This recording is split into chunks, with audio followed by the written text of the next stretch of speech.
Naslidnik. So good. For this very interesting work on robustness for Gaussian processes. So thank you for being here. Thank you. Thanks for the introduction. First of all, how is the microphone doing? Yeah, oh, good. Okay, hopefully it doesn't rub against hair. That's the most annoying thing. Cool. Thanks for the introduction. So I want to talk to you today about some of the work that I did on robust empirical base for Gaussian processes. And empirical base is a fancy word for choosing hyperparameters for the Gaussian process, in this context at least. And so originally the slot was 1 hour, and due to Neil's scheduling, it's now an hour to an hour and a half. I added a few more explanation slides last night, so we might stretch it into an hour and a half, and if not, we'll just go earlier. Yeah. Cool. So the motivation for this line of work comes from the following. Bayesian inference first emerged in the context of experimental science. I forgot that I have this thing. In the context of experimental science, where we had access to a wealth of domain expertise that allowed us to craft bespoke models. So in this context, custom likelihoods and custom priors that fit the problem. And the data sets tended to be on the smaller side and well curated and fairly well understood by the domain experts in the field. And that, of course, isn't the case now for modern machine learning, where the problems are increasingly black box. Like if we had to write a set of rules for solving a problem, we probably wouldn't be able to think problems like image classification. The models are consequently more and more generic and kind of all-purpose and flexible. So think kernels like Matern family that we use for a lot of stuff, or Gaussian likelihoods, kind of one-fits-all situation. And the data sets are, of course, increasingly large, both in size and dimensionality, and ever more complex and not really as well understood as they used to be. And under this new paradigm that we're in, the issue of model misspecification comes into the spotlight, where by model misspecification, I mean the scenario where, suppose I'm searching for a model, p theta, where theta is some parameter in parameter family capital theta, but my true data generating distribution lies outside of the family of models, and let's say fairly severely outside. So the assumptions that I'm making about the data generating distribution are quite wrong. So that's what I will refer to as model misspecification. And under misspecification, uncertainty quantification becomes brittle, and especially so in non-parametric models like Gaussian processes. So here is just a motivating example for these issues popping up and what it looks like. So consider this is a problem of regression on the levels of the River Nile from year something like 740 to 840. And these are the available measurements. The Nile went through 3 extreme flooding events over that time period. Here they are, pointed through with these dotted lines. And we're going to fit a GP to this model, selecting hyperparameter in the default way that you should be familiar by now from the labs, where we maximize the log likelihood of all data. And the hyperparameter that we are selecting is the amplitude of the kernel. It's not important at this point because this is just a motivating example, but we'll talk about that later on. And to see the effect of having these outliers on the problem of fitting a GP, we remove a few data points here in the middle of the time period, here with crosses. So we know what they were, we just remove them, and a few at the end. So this is the fitted GP with the hyperparameter fitted with maximum likelihood. We see that in the unknown regions, the 95% credibility interval balloons up, and well, at the end as well. And if it weren't for these 3 outliers, the confidence regions would go somewhere like so. Hopefully my hand cannot shake enough to show you. And what is happening here is, in some sense, by design, So by choosing the hyperparameter, by maximizing the likelihood, we are making use of something called the likelihood principle, which says if these data points are surprising, then there must be a lot of information in them. So the model is sort of saying, I have no idea what's going to happen here because of these three guys. And of course, you might be in a problem setting where this is exactly what you want, or it might be a setting where you have a few outliers, maybe there are measurement errors, you still want a useful model, in which case this is an undesirable effect. So what can we do? How can we develop robust methods that don't get completely thrown by a couple of outliers? And I say a couple because there is like 60 data points in here and only 3 outliers, but in reality it will respond like that even to just one. So in the body of work in this topic, people, and feel free to interrupt with questions, by the way, if you have questions on that example. Okay, cool. Let's move on for now. So in the work on this literature, people tend to classify types of misspecification into either misspecifications to the prior of the model or misspecification of the likelihood, the two components that produce the posterior. So by likelihood misspecification, we mean the setting where there are a few outliers in the data, and therefore my error model, like let's say I assume that here the noise was Gaussian with some variance sigma squared. Here it is not correct because of the presence of these outliers. So this is the setting that we study with likelihood misspecification.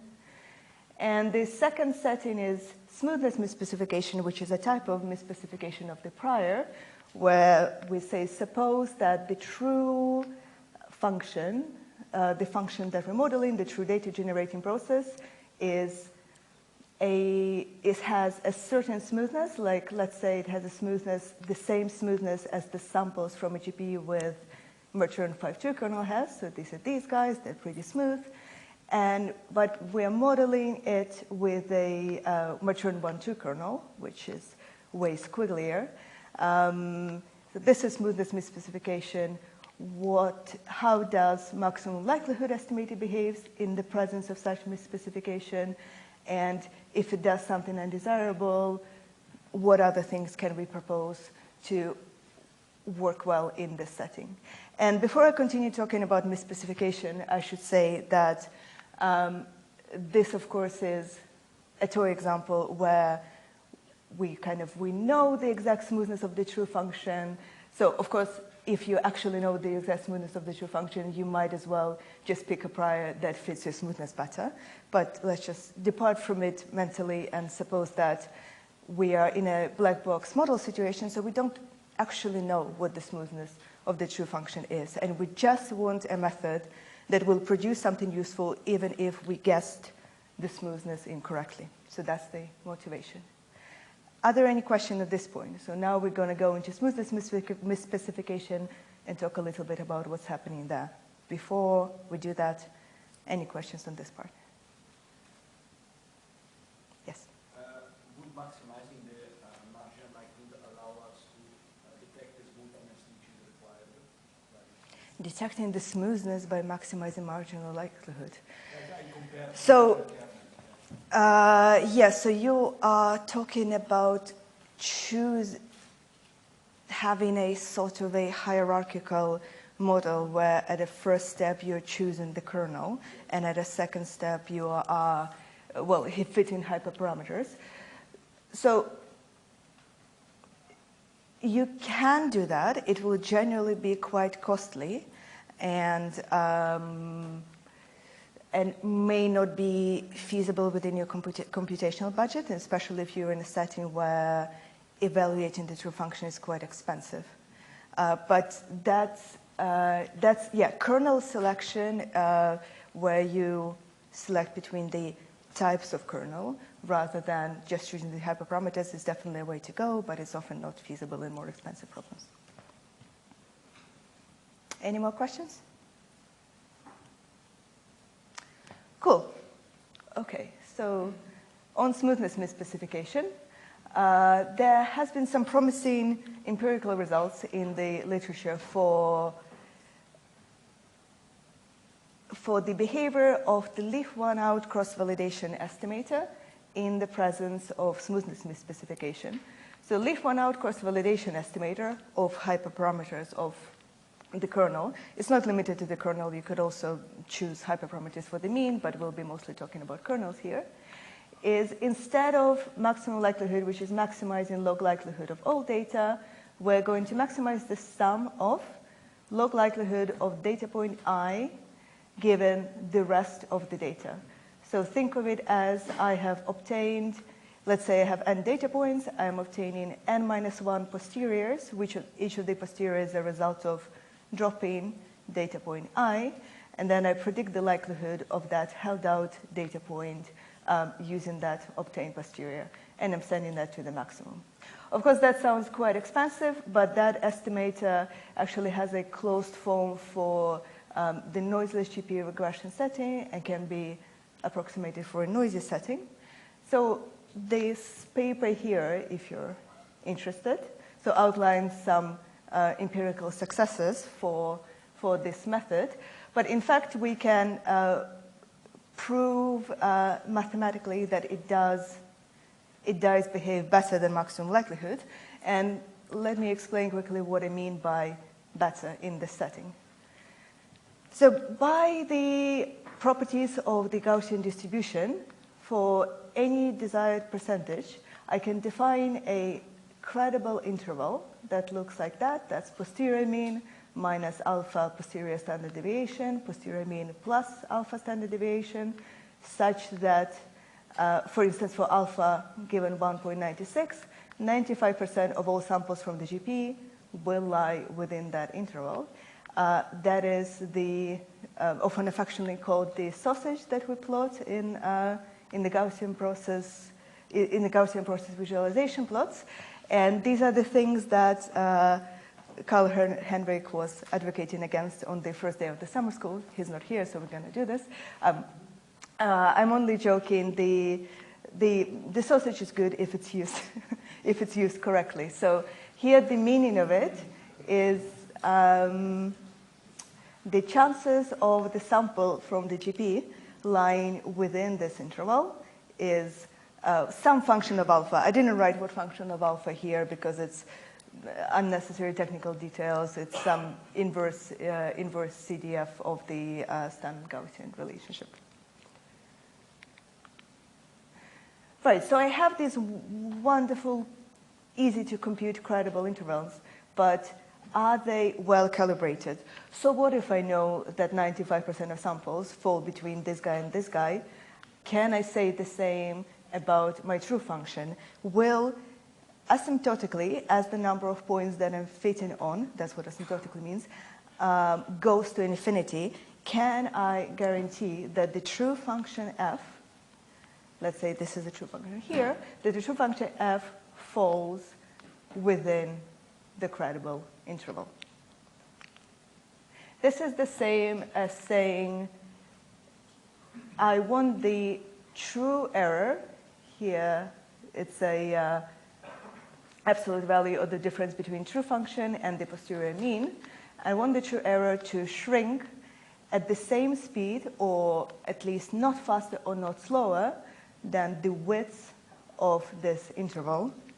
And if it shrinks, if it goes to 0 a lot slower than the standard deviation, then we say the model is underconfident, which, if you think about it, is just saying that as the number of points n that I'm fitting the GP to, as it goes to infinity, if this distance shrinks slower than this guy, then my credible intervals will be much wider than they need to be, hence the underconfidence.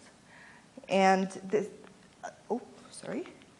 and the alternative, also a bad scenario, arguably a worse scenario, is overconfidence, where the error goes to 0, the standard error goes to 0 way too fast, and at some point for n large enough, the true function f will not even be contained in the credible interval because k of x will be so small that this guy is just doesn't fit. And that is the setting of overconfidence.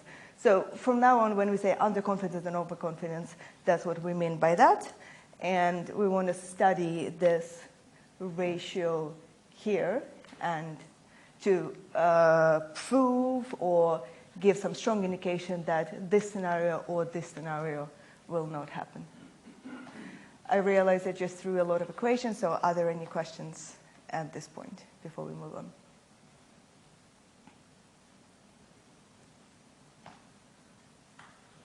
Cool. But as you might recall from the formula for the posterior, oh, I should have said very early on that when I say k of x, that's just a shortcut for k x comma x. Of course, it's a posterior kernel, so it does depend on two parameters. Remember that the posterior variance does not actually depend on the values of the function f that I'm fitting to. I put the formula that you must have seen a million times by now here. See how it depends on my choice of my kernel k and on the points x1 to n that I'm conditioning my model on. But nowhere here is the value of f. So the width of the sausage, the width of the credible interval, doesn't actually depend on the value f, which is a tricky thing for this guy. How do I ensure that this doesn't shrink too fast or too slow if it doesn't even depend on f? So I need to choose hyperparameters of the kernel here, or in a wider sense, select the kernel carefully to prevent either under or overconfidence scenario. I need to pick it in a manner dependent on the data, dependent on the value of f of x, to ensure I don't have under or overconfidence. And an easy way to do that is introduce an amplitude parameter that I mentioned earlier for the Nile River regression example. I'm introducing a scaling parameter in front of the kernel, and it's as easy as things can get, and it's very powerful. So here I'm putting an example of two identical GPs. They are conditioned on the same point. They have the same underlying kernel. The only difference is the value of amplitude. For the guy on the left is 0.1. For the guy on the right is 1. And we see that how different the width of the sausage is, and how quite predictably the value of the amplitude scales my, my credible intervals. And if picked well, I'm going back for 1 second. If picked well, we'll have a value of amplitude here in front, and if it goes to 0 at a correct speed as the number of data points increase, I might be able to prevent under or overconfidence. So that's the power of the amplitude parameter. And turns out that for cross-validation, all of the empirical results are in line with something that is probably happening, which is that the amplitude parameter, when selected with the cross-validation criterion that we showed earlier, where it was the sum of log likelihood of data point I condition on all of the other points left out. If I'm selecting amplitude in that fashion, I can show that as the number of data points increase, the estimator goes to 0 at a speed that is sensitive to the smoothness of the true function. So by that, I mean that suppose I am fitting a Brownian motion kernel, which looks like that. So it's a squiggly samples. And my true function has a smoothness that ranges from this guy to more and more smooth functions. And one can, in fact, show that the estimator of the amplitude will go to 0 at speeds that differ depending on the level of smoothness, unlike maximum likelihood. Maximum likelihood, again, probably has this effect where if I recall correctly, yes, at this point, so for anything of smoothness that looks like that and more smooth, the value of the estimator is unaffected, which means that the model is likely to become underconfident, and that effect does not happen for the cross-validation estimator. So that's something nice. We can probably show that in some cases cross-validation estimator can deal better with smoothness misspecification than maximum likelihood. Sorry, is this just the Brownian motion kernel? Okay, so this result is for the scenario of undersmoothing, meaning the kernel is less smooth than the true function, and yes, the result is for the Brownian motion kernel, kind of the least smooth kernel of all. And the reason for that is we have a lot of things available in closed form for the Brownian motion kernel, so we can actually study them. There is a similar result in a paper that I can share with you if you come talk to me after the talk, where they consider oversmoothing, and that the kernel is in the maturing family of some higher smoothness than the true function, and the true function is also assumed in the maturing family. Yeah, but this one is Brownian motion. Right, but for either case, undersmoothing or oversmoothing, we can show that the cross-validation estimator of the amplitude parameter is not robust to outliers. It has, in a noiseless case, it has a convenient closed form, which I kind of put here, but you don't really need to delve into what that is. It has a closed form, so we can analyze it, so we can show that if there is even a single bad enough outlier in the data, meaning if there is a yi, if there is an xi such that yi is arbitrarily bad, arbitrarily large, the estimate of the amplitude, both the maximum likelihood and the leave one out cross-validation estimate of the amplitude will go to infinity together with that single data point yi. And we refer to that setting as lack of robustness to outliers, because I want to be, as a modeler, I want to be in a scenario where if there is a low enough amount of outliers in my data, I want my estimate to still be sensible. And this probably doesn't happen for leave one out cross-validation, so what else we can do? So this is the point where I switched from studying the scenario of smoothness misspecification to the scenario of likelihood misspecification, where, because likelihood misspecification deals explicitly with that issue of presence of outliers. So before we go to that, any questions on the smoothness misspecification and the study of, yes? One thing with Gaussian process, okay, we are looking at likelihood misspecification, but does it also affect if we have less number of data points? How do we deal with that? Like the crosses that you were showing, you don't have a data point over there. Yes. Say if we have more number of crosses, say if 50% of the data have crosses. If we have a low, yeah, if we have a low resolution data, if we have data such that the data is sparse, we don't have data everywhere, then do we have a way to circumvent that issue? Can we fit a Gaussian process in that? Can we fit a Gaussian process if the number of data points is small? That is kind of where Gaussian process shine, so yes. If the data is too sparse and kind of not enough to describe the underlying true function, you would need to select a more informative prior, a prior that describes well the setting that you're in. Yeah, so stronger priors allow you to get away with not learning a lot from data or learning less from data. Yeah. So having an overconfident and underconfident system, so what is the problematization? What happens if I have an underconfident system? Yeah. I think it's a great question. If I have an underconfident system, I am making predictions that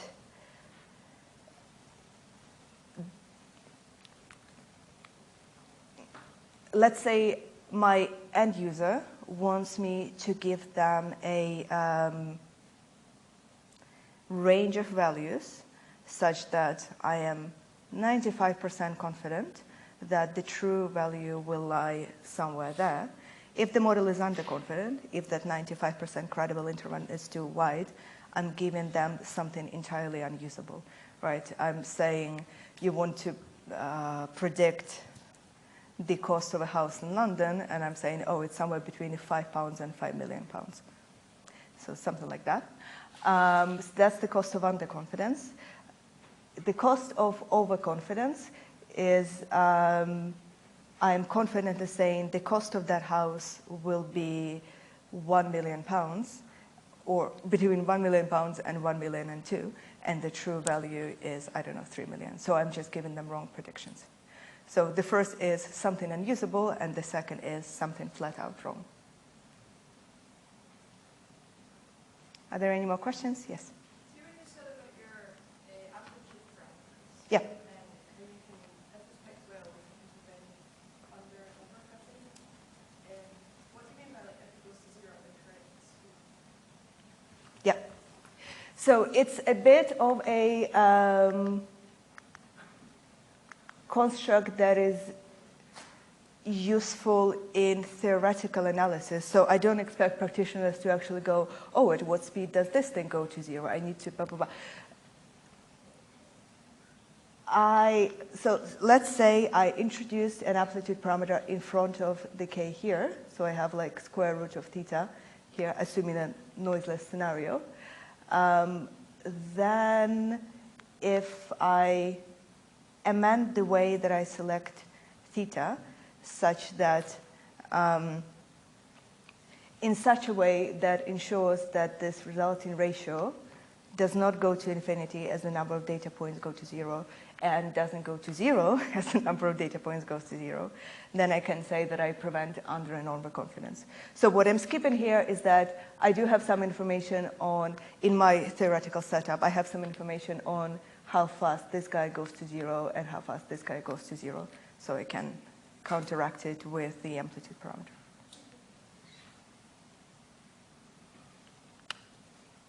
Any more questions before? Yes. I'm sorry, could you just... This ratio does have a name which I'm blanking on right now. Someone remember? In like frequency statistics, they do have a name for this thing. It's the ratio of the real standard error and the standard error predicted by the model.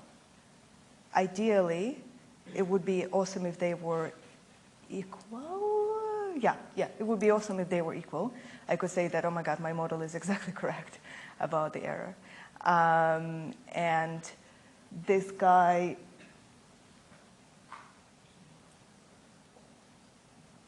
ballooning to something very large or shrinking to something very small means that either the true error becomes way smaller than the one that we predicted as the number of data points grows, or becomes way larger than what we predicted as the number of data points grow. So it's an indication of how well calibrated your model is. Maybe that's another way of putting it.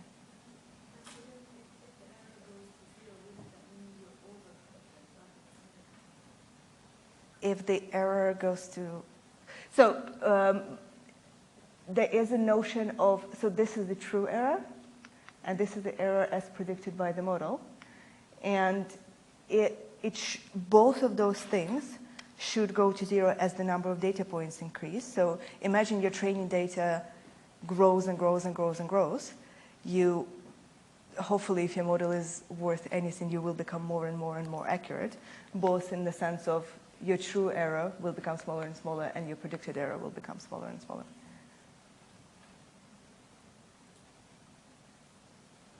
Any more questions? Cool. Am I going the wrong?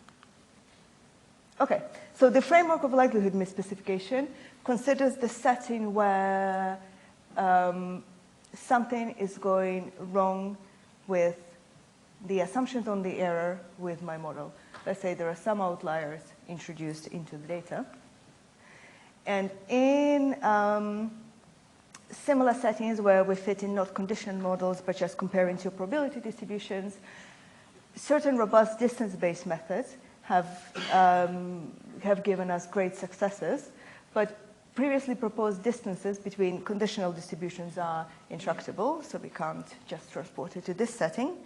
And in the work that I'll present now, we introduce a distance between conditional distributions that is probably robust to outliers. So it's robust in certain settings of likelihood misspecification. So back to that motivating example that we talked about half an hour ago. Remember that this is a regression problem on the water levels of the River Nile. There are 3 outliers that happen here, and we're fitting the amplitude parameter, which we are now familiar with maximum likelihood, that's the blue thing, versus this new criterion that I'll introduce in a second called EMCD, that's the distance-based method. And we see here that the 95% credible interval for EMCD looks more sensible, again, in the setting where you do want your model to kind of be able to carry on despite the presence of some outliers, and provides more sensible credible intervals compared to maximum likelihood. Okay, so I'm going to describe the method now. The method is based on the idea of embedding the conditional distribution into a space where I know how to compare things. So comparing to conditional distributions is tricky, so I'm going to, suppose I have 2 distributions, I'm going to map both of them into a space where I have a well-defined distance between them, and I'm going to work with that. So this is going to be done by means of embedding each conditional into a reproducing Hilbert space of some kernel k, y. So I realize that people here might not be super familiar with the theory of RKHS, but you don't really need that to kind of get the spirit of the work. Just think of it as this is a space of functions. So each point here is a function from y to r. And this space has some very nice properties that makes things computable and usable. So a little bit of technical details. This is what this mapping looks like. Suppose for every point in the input space, Px is a probability measure. So that's the same as saying that P describes a conditional probability distribution. Then P can be mapped to a function from the input space X to this RKHS, which is a space of functions, through its conditional mean embedding that is defined as this integral. So here ky is just some kernel that I pick. It's a kernel on the output space y, and for every x, I'm integrating it against the probability measure that corresponds to the conditional distribution that I want to embed and integrate it over one of the parameters, y. I'm going to pause here for a second and ask if there are questions on the construct of conditional kernel mean embeddings.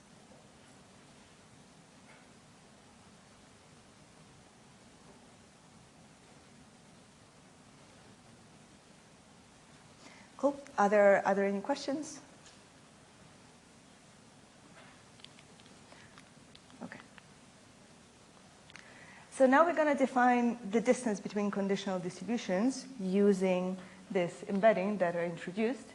So suppose P and Q are 2 conditional distributions that I want to compare, and mu P and mu Q are respectively the embeddings that are just introduced for these 2 distributions. So you can think of them also as a function from y cross x into r. So I've got my embedding for P, got my embedding for Q. I consider the difference between them and take the norm of the difference in that reproducing kernel Hilbert space hy of the kernel ky. This is where the niceness of RKHS comes in. I can have this guy in closed form, so I don't, so it's just an easy thing to work with. And after taking the norm, I have here in a purple line some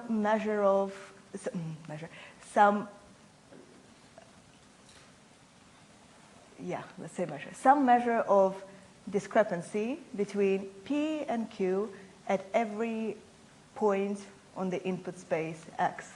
And what that means is if this works well, and it does work well, for the point X here, the value of the purple curve is small, which means P and Q are very similar at the point x0, and instead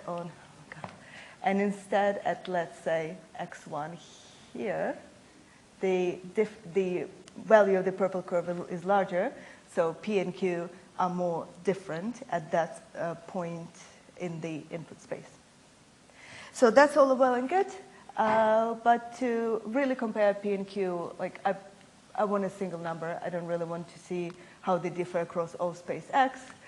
So I'm picking some sort of a weighting measure nu on the space X that will reflect how important each point in the input space X is.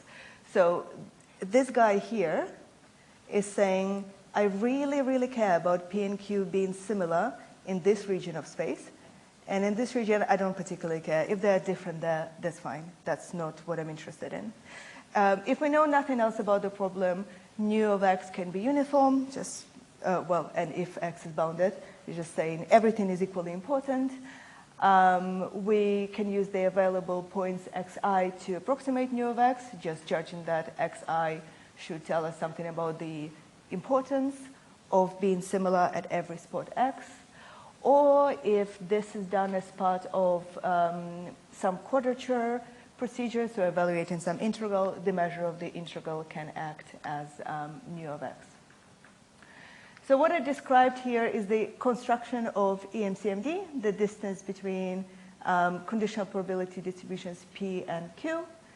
And it's, as I talk through it, it's defined as the expectation of the difference between two conditional kernel mean embeddings, the norm between the difference of two conditional kernel mean embeddings taken with respect to some weighting measure nu. Are there questions at this stage?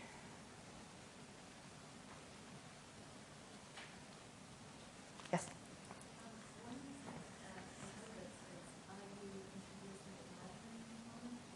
Am I?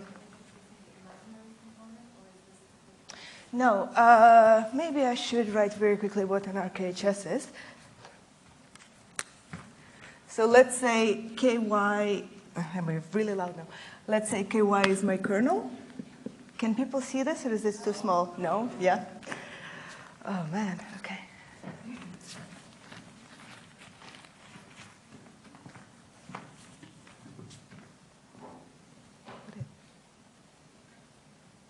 Is this something that... Oh, nice. Is it better if I use that board? Yeah, okay. Can you still allow one? Yes, black pen, yeah. Yeah? Okay, so KY is my kernel on the space Y. Then the RKHS, HY, is defined as a set of functions going from Y to R that take the following form.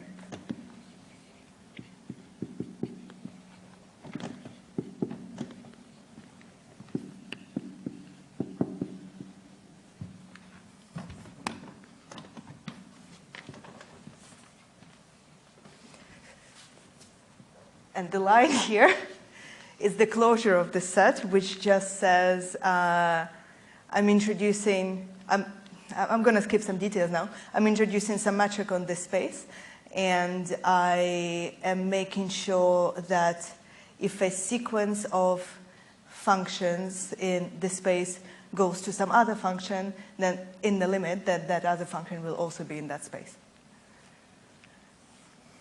So that's the RKHS, and the nice thing about it is that it possesses a reproducing property, which an inner product associated to the space, which I'm not going to. Okay, well, I'm going to give up with this one, which I'm not going to define now because it's a little bit technical, but let's just say there is an inner product associated with the space. And we have the nice property that for any f in the space, the inner product of f and k y0 for any y0 is the evaluation of f at a point y0. I realized that, so that's the reason I didn't have that on the slides, because if that's the first time that you've seen all this stuff, then it might make no sense. But that's basically the very quick primer of what RKHS are. This property here for these functions often make things a lot easier whenever we want to take the norm in this function space, because the norm will be the square root of the inner product, and we have that very nice property on calculating the inner product. That's basically the... if you're more interested in the stuff, there are some wonderful introductory lectures by Arthur Gretton that I can link you to, that go more heavily into the intuition. I just wrote out some equations, but yeah, there is very nice intuition behind this stuff. Any more questions on that?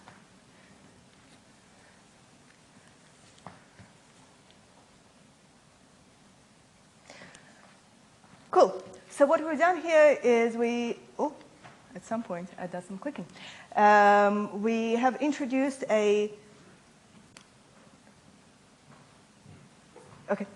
we have introduced a distance on the space of conditional probability distributions.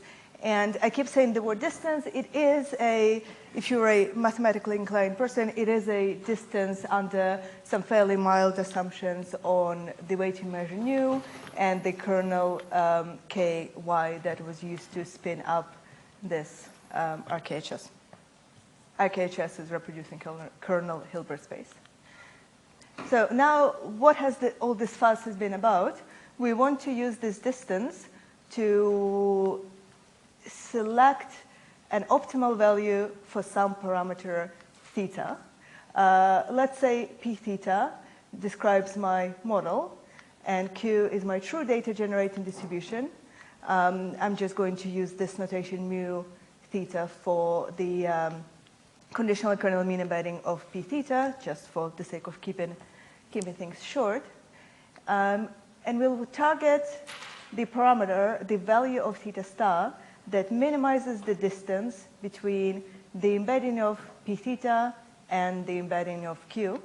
And because EMCD is a distance, we expect this guy to have some optimality properties, and we'll prove them in a second and show that indeed theta star will recover the optimal value of some parameter.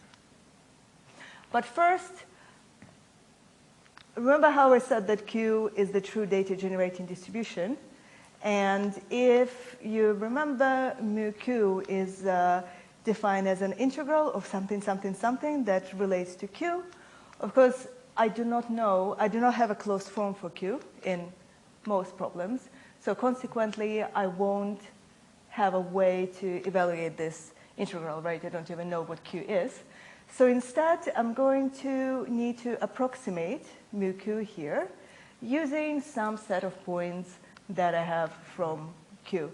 So here, suppose I have points x1, y1 to xn, yn, as we commonly have in some regression problems.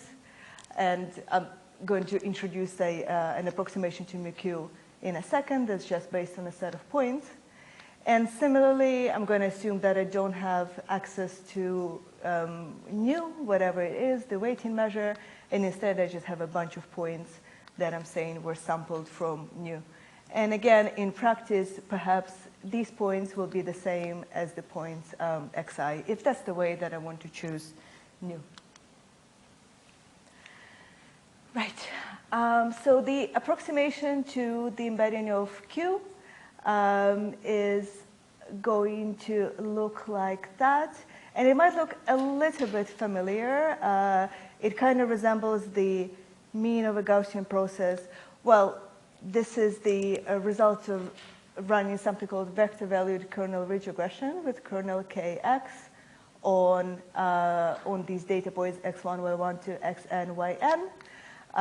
And kernel ridge regression and Gaussian processes are closely connected, and hence the similarity in the way that these things look. You don't really need to worry too much about this expression. It suffices to say that we estimate the embedding here by smoothing over the points x1 to y1, xn to yn with the use of another kernel, now on the input space x, that we introduce to define the degree of smoothing. And I'm going to approximate the weighting measure nu L as just a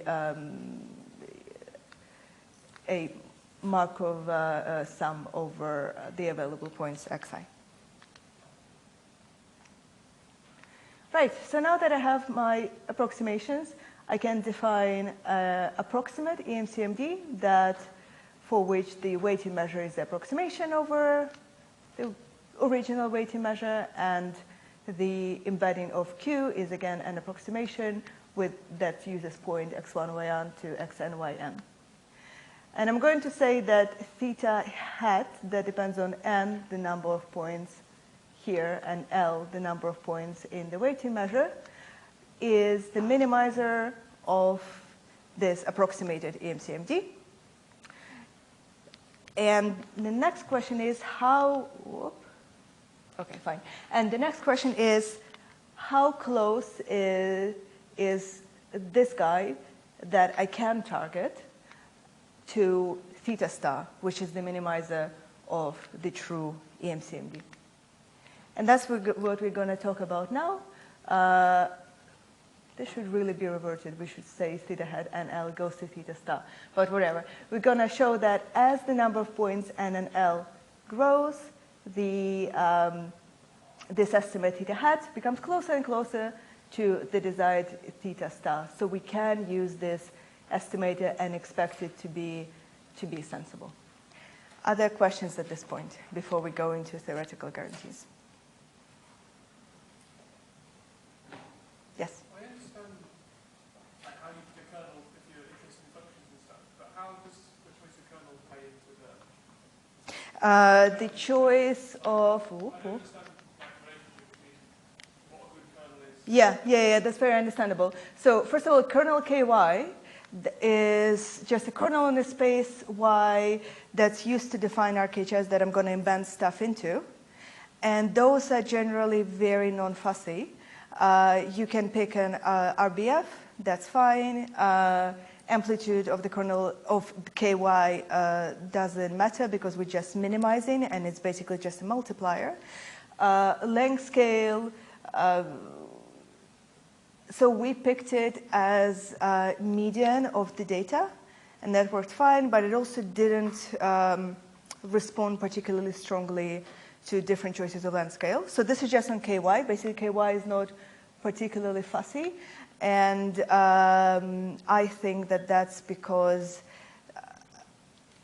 MMD, the distance between two kernel mean embeddings, is, sorry, no.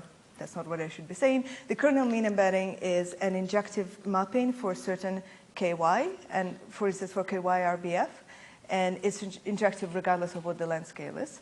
So that's that part. Here, because we only care about embedding stuff into something defined by ky, so long as ky produces an injective mapping, that's fine. Kx is a little bit more tricky because it determines how much smoothing I want to do between these points to approximate mu q. Again, there we use the median heuristic to pick the length scale, and it worked well. As to, let's say, if P theta that produced this guy is a GP with some kernel C theta, then surprisingly there is quite a difference between what C theta is and what the optimal Kx is. I do not have a particularly satisfying answer yet. I know that they're not the same, quite surprisingly, so they do describe different degrees of smoothness. Yeah, that's all I have so far. Yes? Why would we want to have different number, like N and L would be different? So N It doesn't have to be different. Basically, I am just considering the most general setting where I have L points that approximate the weighting measure nu, and I have N points sampled from the true data generating distribution Q. Yeah, they might be the same. It's fine. Yeah. Yes. Oh, sorry. There was a question for us here. I forgot. Yeah. Does the choice of the embedding space affect how difficult the optimization problem is when we then minimize it? Choice of the embedding space being KY. How difficult the optimization problem is. It's a good question.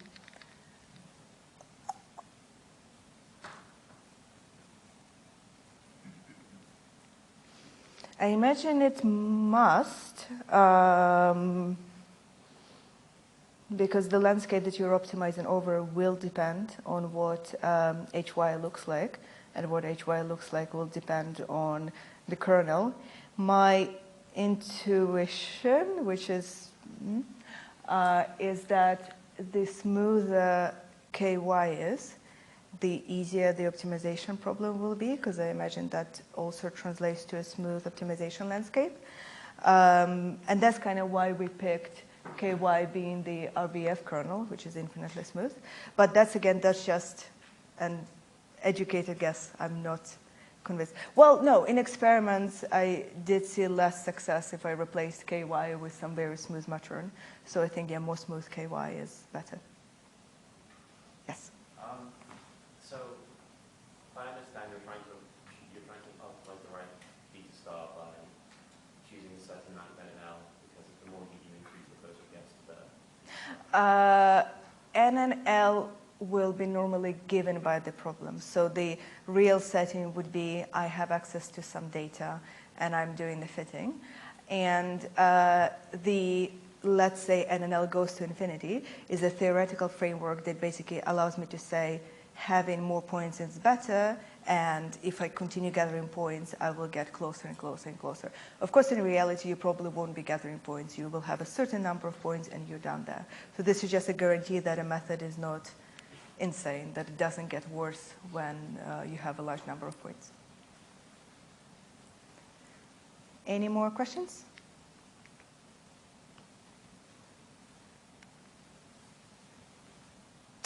Cool. All right, so let's talk about the theoretical guarantees that we were able to get for the estimator that is minimizing approximated EMCD and assuring that it goes to the true estimator that's obtained by minimizing the true EMCD. So the first group of properties that I want to show to you are consistency and generalization. So suppose D nu here is the true EMCMD in fat purple line. D nu L1 N1 is the worst quality approximation of the true EMCMD. So it's the light line here. And the second guy is the better approximation. I have a larger number of points L2, a greater number of points L2 bigger than L1, and N2 is greater than L1. So this guy in a slightly more colorful line is a more faithful approximation. And I'm going to say that I have the property of consistency of the objective if for every value theta, I have that the approximations to EMCMD go to the true EMCMD as the number of points and L1 and L2 increase. So this is what this means. And the convergence here is in probability because we don't know exactly what points are used to approximate mu, q, and mu. So we do have that result that as the number of points L and N grows, the estimated objective goes to the true one. Moreover, we have convergence that exponentially fast, which is good because it's fast. Another benefit of having exponentially fast convergence at probability is that almost sure convergence follows from that, which is a fairly strong property. Moreover, we have that this convergence is uniform in theta, which means it's the same speed for any value of theta. And from that, under some mild assumptions on the space theta, we have that the estimate, theta hat and L, goes to theta star. And again, it's exponentially fast, so it's almost sure as well. So this is the key consistency result. We indeed have that the estimate of the hyperparameter theta obtained with estimated EMCMD, approximated EMCMD, I'm sorry, does go in probability to the value that we would get by minimizing the true EMCMD. That's great. The second property is called the generalization bound, and it just says that the distance between the approximated version and the true data generating distribution goes to the distance between the true one, between the non-approximated minimizer and the true distribution. That by itself is not super interesting. I mean, it's good that it's satisfied, but it's kind of just a sanity check. What is very valuable is, as a corollary from this generalization bound, we have that if the problem is well specified, remember this definition of misspecification that I had at the very beginning of the talk, if Q, the true data generating distribution, does lie within the family p theta, for some theta 0, so Q equals to p theta 0, we have that the distance between embedding for the estimated hyperparameter and the true correct one goes to 0, again exponentially fast. So that's very nice. But what happens if the problem is misspecified, right? That's why we are here for this hour and a half.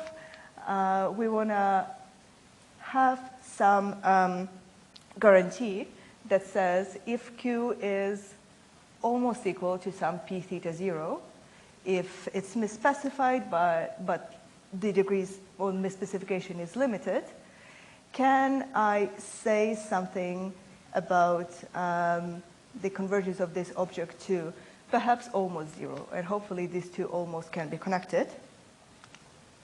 And we show that by defining the notional almost through something called epsilon Huber contamination.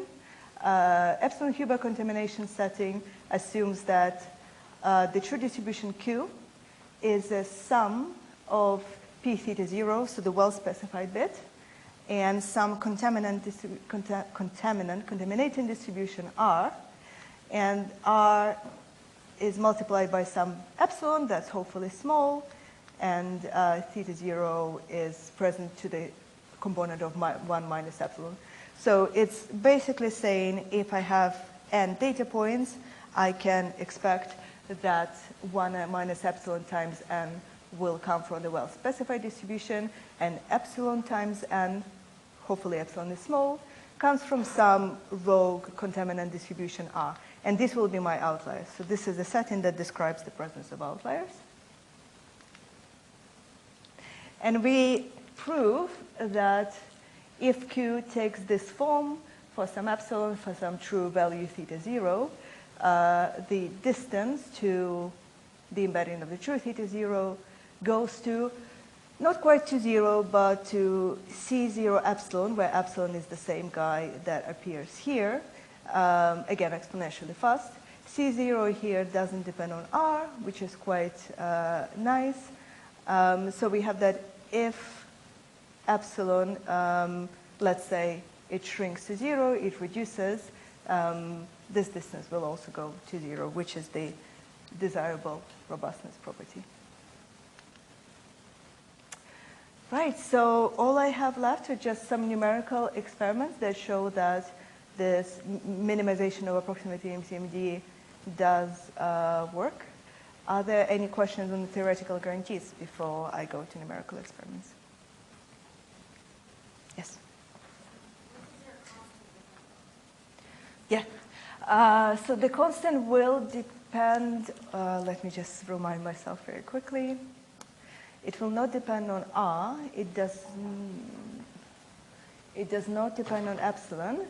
It will depend on the smoothness of the true function, the smoothness of the family p theta, some parameters of the input and output space, some properties of the weighting distribution nu, and some, or rather the relationship between the weighting distribution nu and the distribution that xi's that were used to approximate q were sampled from. So the assumptions, as is often the case with these kinds of results, the assumptions have something to do with the smoothness discrepancy between the true process q and p theta. So C0 will depend on how different they are with respect to smoothness. I would say that that's the biggest, that's the biggest condition. Any more questions on consistency, robustness, epsilon Huber setting? I'm a little confused about how you're using the properties of a distance measure between an approximation of the function and the thing that's actually a function of your kernel parameter in Yep. order to guarantee the accuracy of your coding factors. I'm not sure if I understand correctly, but I think that's what you're doing, right? So mu mu q hat thing. q hat thing. Yeah, like why are you allowed to do that? Right? Because it's not like you have access to the function. You can only approximate. Why am I allowed to? Oh, you're saying use the properties of Q. So the method itself does not use the properties of Q, but in order to prove some theoretical guarantees, we are just saying, let's say Q is this, this, and this in relation to p theta. So it will be stuff like the true embedding of Q lies in a Sobolev space that like quantifies smoothness of smoothness R, and the embedding of P, the mu P, lies in a space of smoothness R1. So we are just kind of given some guarantees under these kind of parameters of smoothness. So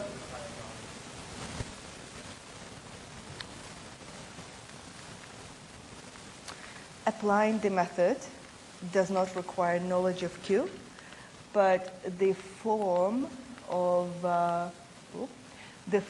convergence results here, if we look at what exactly C0 looks like, would show us that the convergence is slower if essentially the problem is harder. If Q is farther away, from the family p theta, then we have that, oh, the convergence is slower. Does that answer your question a little bit?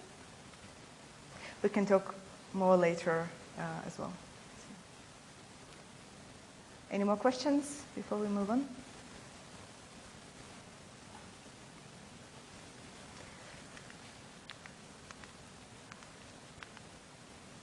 Whoop. No. Okay. So some numerical experiments that show that the method does indeed work for selection of the amplitude parameter of the GP in the presence of outliers. Basically, we just take that motivating example of the regression of the Nile River and check that this effect happens in more extensive and or more real-world scenarios. Went the wrong way. Oh my God. Okay. So the setting we consider is where p theta is a, shouldn't say marginal, is a conditional of a Gaussian process with mean 0 and kernel c theta, and where theta is the amplitude parameter. So the same thing that we are already familiar with. So the first case study is done in a controlled environment where the true function is indeed the sample from a GP. So the problem is well specified up until now. 95% of data has Gaussian noise mixed in, and 5% have student T noise. So this is the outliers, this is my R.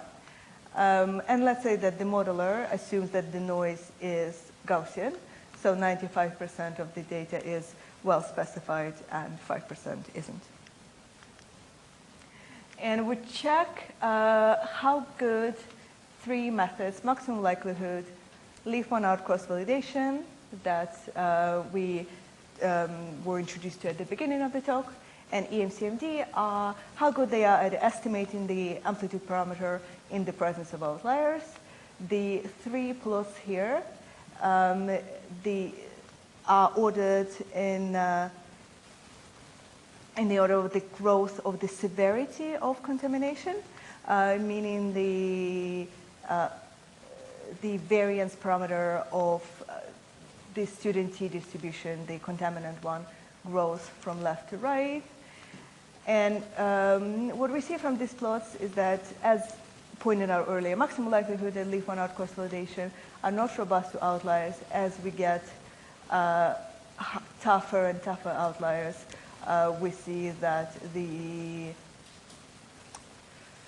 distribution of the values of the estimator increases, and this is a log scale, so the increase is really fairly drastic. Yes, and EMCMD is less affected by outliers. Affected a little bit, but to a lesser degree. Questions before I move on to the next case study? Yes.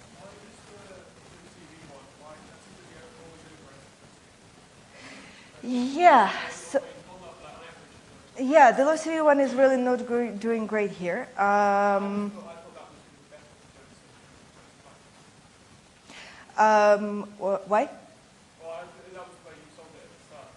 Ah, right. So the first bit of the talk considered the setting of smoothness misspecification, which is quite different, which instead of saying there are like a couple of arbitrarily bad outliers, we're saying the entire surface is slightly different.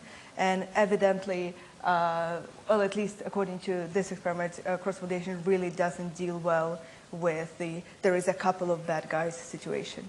So I think, I haven't run that experiment, but if I, instead of introducing just like two bad guys here, if I instead shifted everything a little bit, I think cross-validation would deal better. That's the theory.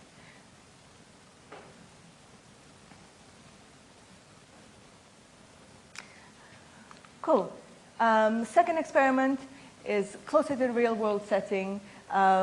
Here we fit AGP to the problem of wind farm modeling, where the input is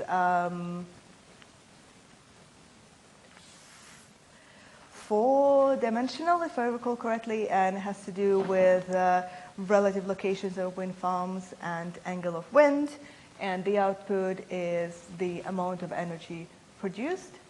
And again, we fit the amplitude parameter with maximum likelihood and with EMCMD. Oh, okay, I said it here. Location of wind farms and wind angle. Yeah, great. Noise is assumed Gaussian. Noise is not likely to be Gaussian here, so the model is misspecified by default. So again, we departed from the controlled setting of the previous experiment where we know that the true function is a sample from GP. Here, we don't really know what it is, so likely very misspecified. And we compare here the effect of fitting the amplitude with maximum likelihood versus with EMCD and the effect it has on uncertainty calibration.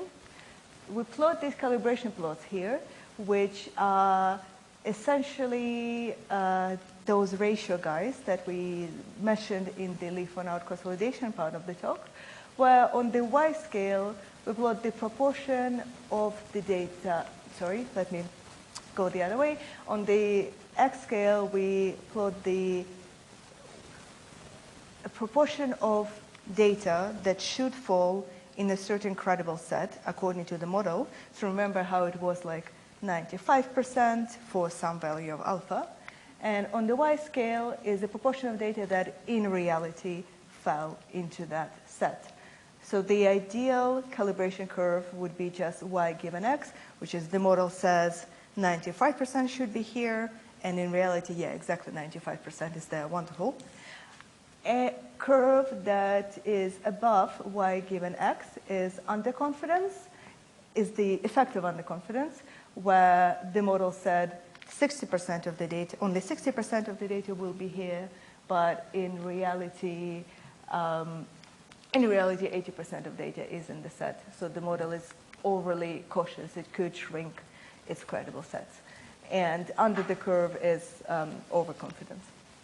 And we see that, again, consistent with both theoretical observations and experiments done earlier, maximum likelihood is underconfident in that presence of outliers, or rather in the setting where the model is misspecified, while EMCD is better calibrated with a small wiggle here. Yeah. So from this, we again confirm our suspicions that maximum likelihood tends to be underconfident, and EMCD here is better calibrated. And this plot on the right is just observing a similar thing where we plot two metrics that have to do with area under the calibration plot, and smaller is better. And again, EMCD is better than maximum likelihood fairly consistently. Questions on that experiment? We have one more left. Yeah. In real-world examples like this, how does this method compare to using a heavy tail likelihood and approximate methods? Yeah. So using heavy tail likelihood, such as student T likelihood, we should, yeah. This is a miss. We should run an experiment comparing with student T. Student T will be way higher cost. So here the cost of, something I didn't mention, the cost of EMCD in the rating, the complexity is the same as maximum likelihood. And student T and approximate methods are either expensive, or if you're using VB, the quality approximation isn't that great. I am missing an experiment doing the comparison, but I would expect that the amount of compute that is required to obtain similarly trustworthy estimates would be considerably larger for, let's say, some version of MCMC and student T likelihood. Are there any other questions on this?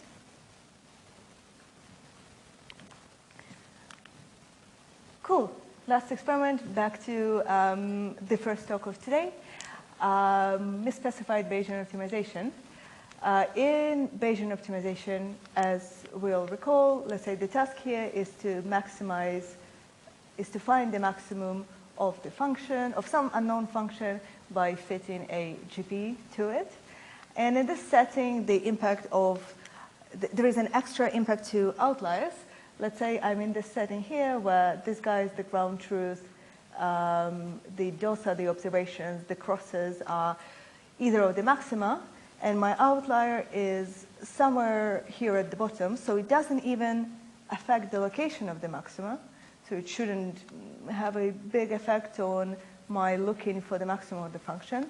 However, because in doing Bayesian optimization, I am fitting a GP to this outlier might screw things up for me, and again, I'm fitting an amplitude with maximum likelihood, and I see that my acquisition function for 3 selected acquisition functions that you're not familiar with is pointing me towards this area here instead of the more potent locations because of the presence of the outlier and the inflated credible intervals as a result of fitting the amplitude with maximum likelihood. And this is happening even though the outlier does not affect the maximum, so which is kind of a bummer.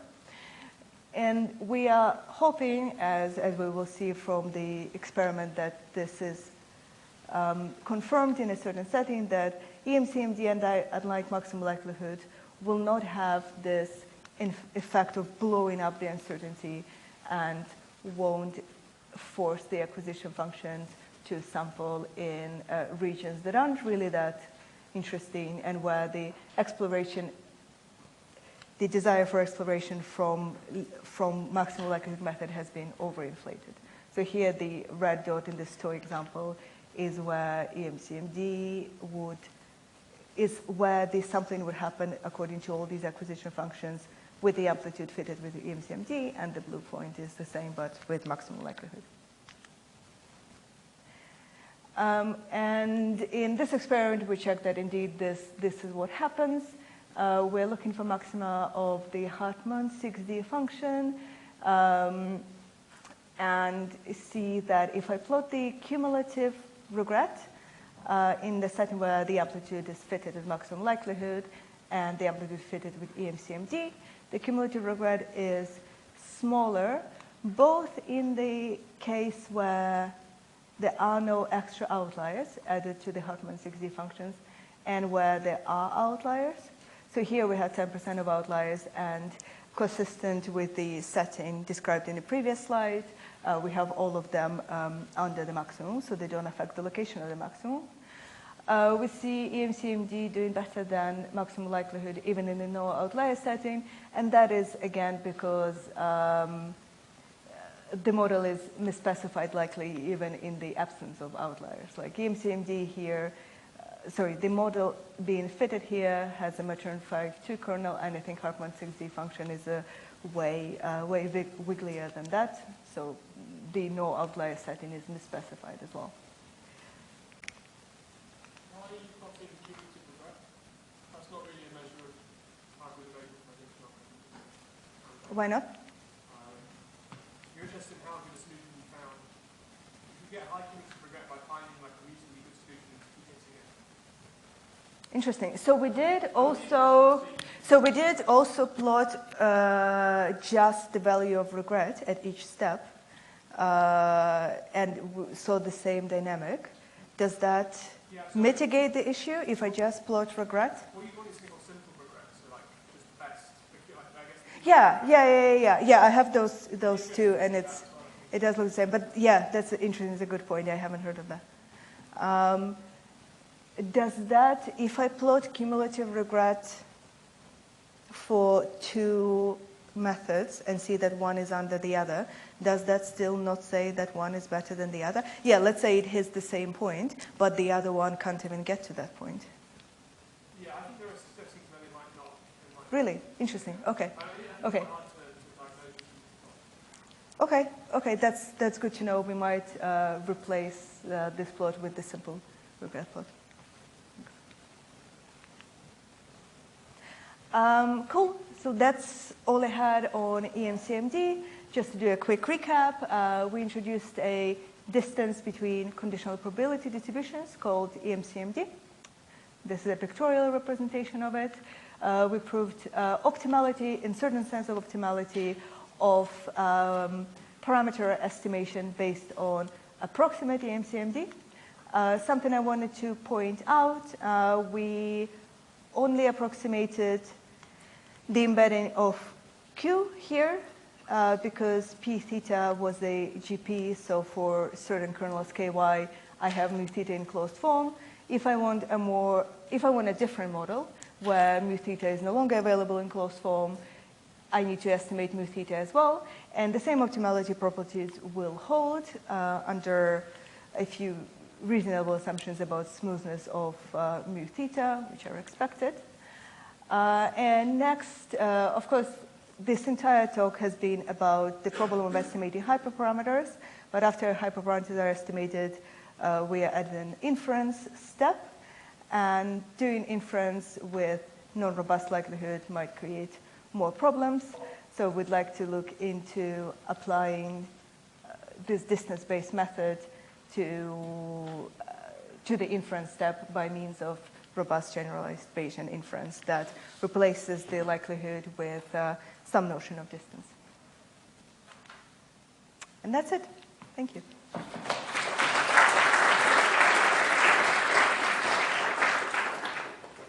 So I know that we had lots of questions along the way, but are there any more questions? Yes, wonderful. Sorry? What about length scales? So for length scales, I would have to scroll so far, but for length scale, if you recall the definition of EMCMD, it just compares to conditionals, which of course that's, if the only thing different in the length scale, the conditionals might look exactly the same.